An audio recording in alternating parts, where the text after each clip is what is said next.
Carbonate, যে কোনো carbonate sample, আমি এখানে পটাশিয়াম কার্বনেট নিয়েছি সলিউশন করে, দেখতে পাচ্ছ মিল্কি হোয়াইট একটা প্রেসিপিটেট তৈরি হলো বা কার্ডি হোয়াইট প্রেসিপিটেট তৈরি হলো। ঠিক সেরকম ভাবেই আমরা তার পরেরটা বেরিয়ামের স্যাম্পেলে নিচ্ছি, এটাও দেখো সেম কার্ডি হোয়াইট। থার্ডেরটা নিচ্ছি অর্থাৎ স্ট্রনসিয়াম নাইট্রেটের মধ্যে নিচ্ছি, দেখো এখানেও দেখো কার্ডি হোয়াইট প্রেসিপিটেট তৈরি হলো। এই তিনটেতেই তৈরি হলো কার্ডি হোয়াইট প্রেসিপিটেট।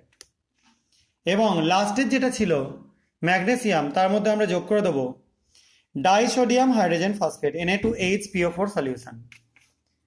এটা যোগ করবার পর দেখো কি হয়, দেখো এটাও টার্বিড হয়ে যাচ্ছে এবং ভেতরে একটা সুন্দর কাঁচের মতো ছোট ছোট ক্রিস্টাল তৈরি হচ্ছে। এটা তোমাদের হয়তো ক্যামেরায় দেখানো সম্ভব না, কারণ আমার ফোনে ক্যামেরা কোয়ালিটি অতটা ভালো না, ঠিক আছে। এবং এই যে জিনিসটা তৈরি হলো এটা কিন্তু ম্যাগনেসিয়ামের সল্টের জন্যই হবে।